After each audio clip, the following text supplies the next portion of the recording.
নমস্কার বন্ধুরা, সকলকে জানাই পিকুর ঠাকুর ঘরে আরেকটি নতুন ভিডিওতে অনেক স্বাগত। বন্ধুরা, চলছে ভাদ্র মাস। এই ভাদ্র মাসের শুক্লপক্ষের চতুর্থী তিথিতেই পালিত হয় গণেশ চতুর্থী। তাই বন্ধুরা, তোমরা বাড়িতে পুরোহিত ছাড়া নিজেরাই কিভাবে খুব সহজ সরল পদ্ধতিতে এবং খুব সামান্য উপকরণে গণেশ পুজো করবে, সেই পূজা পদ্ধতি আমি তোমাদের সাথে আজকে শেয়ার করব। আমাদের অনেক বাঙালি বাড়িতেই আমরা গণেশজির চিত্রপটে পুজো অর্চনা করে থাকি। তাই বন্ধুরা, তোমাদের সাথে আজকে আমি শেয়ার করব তোমরা চিত্রপটে এই গণেশ চতুর্থীর দিন তোমরা কিভাবে গণেশ পুজো করবে, কিভাবে চিত্রপটে স্নানাভিষেক করাবে এবং কিভাবে পুজো করবে, সেই সমস্ত কিছুই আজ তোমাদের সাথে আমি শেয়ার করব। আশা করি তোমাদের আজকের এই ভিডিওটি ভালো লাগবে। এই ভাদ্র মাসের শুক্লপক্ষের চতুর্থ তিথিতেই বাবা মহাদেব এবং মাতা পার্বতীর ছোট্ট পুত্র গণেশজি জন্মগ্রহণ করেছিলেন। তাই এই ভাদ্র মাসের বাঙালির সকল গৃহেই ভক্তি এবং নিষ্ঠা ভরেই গণেশজির পুজো অর্চনা হয়ে থাকে। তাই ভগবান গণেশের পুজো করলে ভগবানের আশীর্বাদে দুর্ভাগ্য দূর হয় এবং সৌভাগ্য নেমে আসে। তাহলে চলো বন্ধুরা, পুজোর মূল পর্বে যাওয়ার আগে চলুন জেনে নেওয়া যাক এবছর অর্থাৎ 2024 সালের গণেশ চতুর্থীর সময়সূচি। গণেশ চতুর্থীর তিথি লাগছে বাংলার 20শে শ্রাবণ 1431, ইংরাজি 6 সেপ্টেম্বর 2024 শুক্রবার দিবা 12টা 18 মিনিট গর্তে। চতুর্থী তিথি সমাপ্ত হবে বাংলার 21শে ভাদ্র 1431, ইংরাজির 7 সেপ্টেম্বর 2024 শনিবার দিবা 2টা 14 মিনিট পর্যন্ত। তাহলে চলো বন্ধুরা, পুজোর মূল পর্বে যাওয়া যাক। যে কোনো পুজো শুরু করার আগে প্রথমে নিজেকে আচমন করে নিতে হয়। তাই বাহাতে সামান্য গঙ্গা জল নিয়ে নমো বিষ্ণু, নমো বিষ্ণু, নমো বিষ্ণু এই বলে আবারও বাহাতে সামান্য গঙ্গা জল নিয়ে হাতটা ভালো করে পরিষ্কার করে ধুয়ে নেব। এরপর হাত জোর করে বলবো, নমো অপবিত্র পবিত্র বা সর্ববস্থাং গত বিবা যশ্বরে পুণ্ডরিকাক্ষং সবাহ্য অভ্যন্তর সূচি নমসূচি নমসূচি নমসূচি। নিজেকে আচমন করার পর এরপর পুজোর সমস্ত উপকরণ আমি আগে থেকে একটি থালায় সুন্দর করে সাজিয়ে রেখেছি। এরপর সেই সমস্ত পুজোর উপকরণ আমি চন্দন এবং গঙ্গাজলের দ্বারা শুদ্ধকরণ করব। তাই এখানে দেখো আমি লাল চন্দন বেটে নিচ্ছি। লাল চন্দন গণেশজির অত্যন্ত প্রিয়। এরপর প্রথমে আমি গঙ্গাজলের দ্বারা পুজোর সমস্ত উপকরণে দিয়ে আমি শুদ্ধকরণ করে নেব। এরপর আগে থেকে যে আমি লাল চন্দন বেটে রেখেছিলাম সেই চন্দন আমি একটি পুষ্পর মাধ্যমে দিয়ে সমস্ত পুজোর উপকরণে দিয়ে আমি শুদ্ধকরণ করে নেব। পুজোর সমস্ত উপকরণ শুদ্ধকরণ করার পর এরপর আমি ভগবান গণেশের আসনটি প্রস্তুত করে নেব। তাই একটি জলচকির ওপর লাল রঙের আসন পেতে নিয়েছি। এরপর সেই আসনটিকে শুদ্ধকরণ করব। তাই প্রথমে আমি গঙ্গা জলের দ্বারা শুদ্ধকরণ করে নেব। এরপর গণেশজিকে পান পাতা এবং আতর চালের উপর স্থাপন করতে হয়। তাই একটি পান পাতার উপর আমি একটি সিঁদুরে ফোঁটা দিয়েছি এবং অখণ্ড আতর চাল দিয়ে এবং একটি পুষ্প দিয়ে আমি আসনটিকে প্রস্তুত করে নেব। এরপর ভগবান গণেশজিকে আমি আসনে স্থাপন করে দেব। যে কোনো পুজো শুরু করার আগে প্রথমে প্রদীপ এবং ধূপকাঠি প্রচলন করে নিতে হয়। তাই এখানে দেখো তেলের প্রদীপ আমি প্রচলন করে নিয়েছি এবং দুটো ধূপকাঠি আমি প্রচলন করে নিয়েছি। প্রথমে গণেশজিকে আমি ধূপকাঠি দ্বারা আরতি করে নেব। এরপর তেলের প্রদীপ দ্বারা আমি ভগবান গণেশজিকে আরতি করে নেব। আমি এখানে তেলের প্রদীপই প্রচলন করেছি, তোমরা ঘিয়ের প্রদীপও প্রচলন করতে পারো। এই গণেশ চতুর্থীর দিন তোমরা কিভাবে চিত্রপটে স্নানাভিষেক করাবে গণেশজির, সেই পদ্ধতি এখন তোমাদের সাথে শেয়ার করব। তাই এখানে দেখো প্রথমে ঘটিতে আমি কাঁচা দুধ নিয়েছি। সেই কাঁচা দুধে আমি এখানে ঘি এবং মধু দিয়ে আমি গণেশজিকে স্নানাভিষেক করাবো। এরপর গণেশজির সামনে একটি পাত্র নিয়েছি। এই পাত্রতে আমি স্নানাভিষেক করাবো এবং সেই পাত্রে আমি লাল চন্দনের 5টি ফোঁটা দিয়ে নিয়েছি এবং কিছু ফুলের পাপড়ি দিয়ে আমি সেই স্নানের পাত্রটি আমি প্রস্তুত করে নেব। এরপর আগে থেকে যে আমি দুধটি প্রস্তুত করে রেখেছিলাম সেই দুধটি আমি ভগবান গণেশজির চিত্রপটের সামনে 3 বার প্রদক্ষিণ করে আমি গণেশজির উদ্দেশ্যে আমি সেই পাত্রে নিবেদন করে দেব এবং মনে মনে ওং গাং গণেশায় নমঃ এই মন্ত্রটি উচ্চারণ করে আমি গণেশজিকে কাঁচা দুধ দ্বারা স্নানাভিষেক করিয়ে নেব। তোমরা পঞ্চামৃত তৈরি করে একই পদ্ধতিতে তোমরা স্নানাভিষেক করাতে পারো। গণেশজিকে কাঁচা দুধ দ্বারা স্নানাভিষেক করার পর এরপর সুগন্ধি জল দ্বারা স্নানাভিষেক করাতে হয়।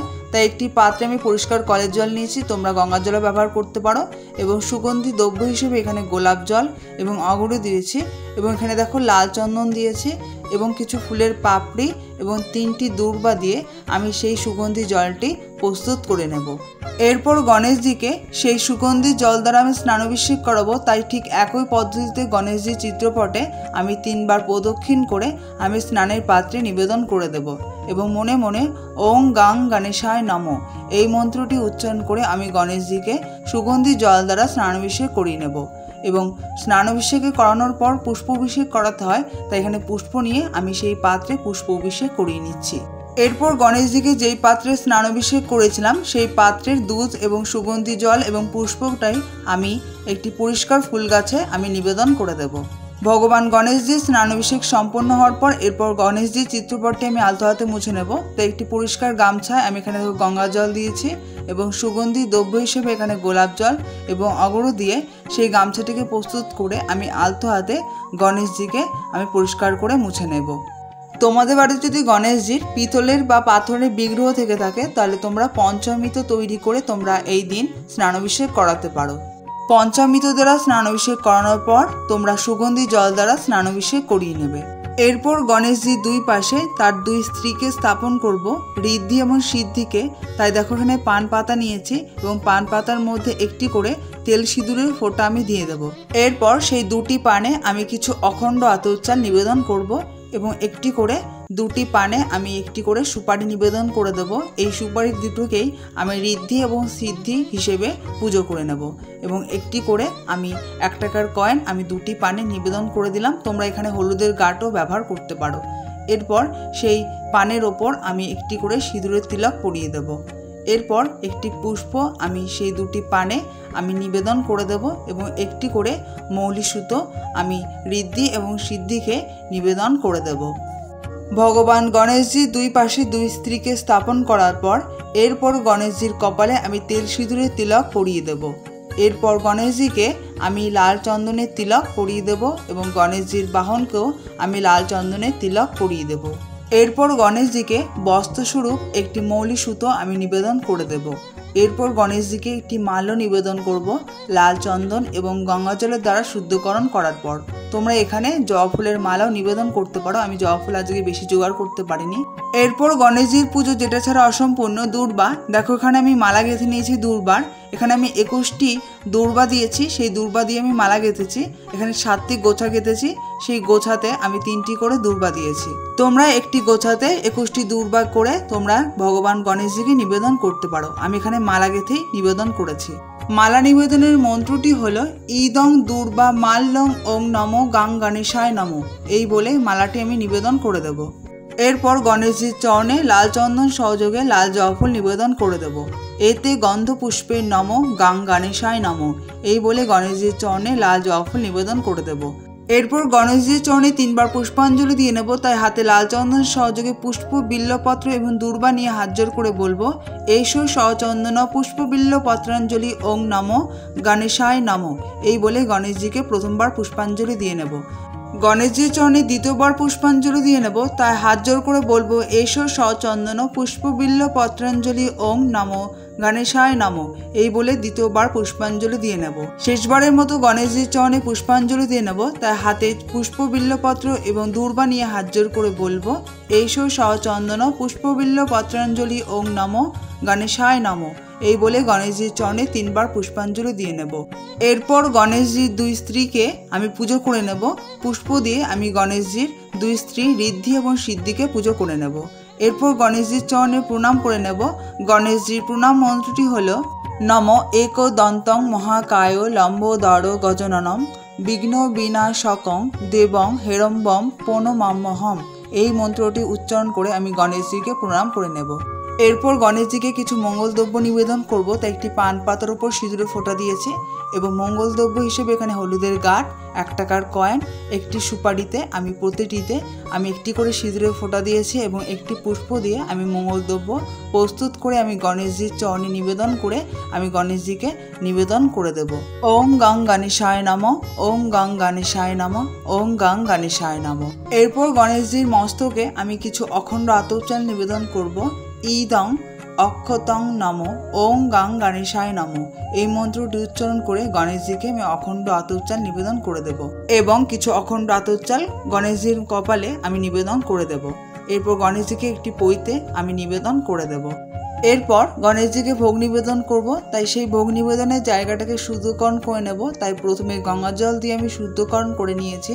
এরপর কিছু ফুলের পাপড়ি দিয়ে আমি সেই জায়গাটাতে দিয়ে আমি শুদ্ধকরণ করে নেব। এরপর গণেশজিকে ভোগ নিবেদন করব, তাই দেখো এখানে লাড্ডু দিয়েছি, ভগবানের প্রিয় একটি ভোগ।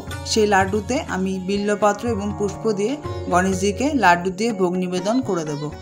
এরপর গণেশজিকে আজ আমি 3 রকম ফল নিবেদন করেছি, সেই ফলে আমি পুষ্প এবং বিল্লপত্র দিয়ে গণেশজির সামনে সেই 3 রকম ফল আমি নিবেদন করে দেব। তোমরা 3 রকমের পরিবর্তে তোমরা 5 রকম 7 রকম তোমাদের সাধ্যমতো তোমরা গোটা ফল নিবেদন করতে পারো।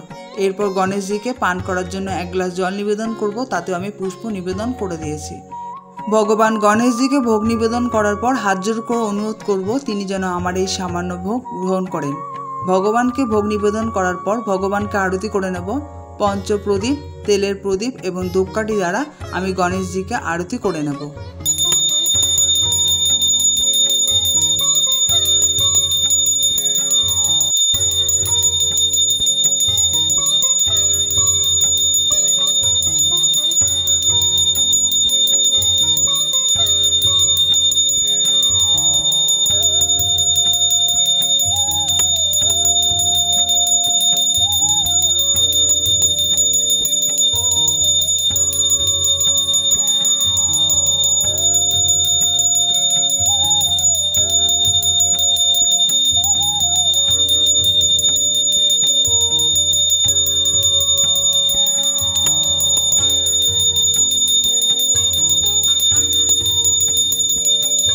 ভগবান গণেশজির আরতি সম্পন্ন হওয়ার পর গণেশজির চরণে প্রণাম করে নেব এবং হাত জোড় করে অনুরোধ করব তিনি যেন আমার এই সামান্য পুজো গ্রহণ করেন।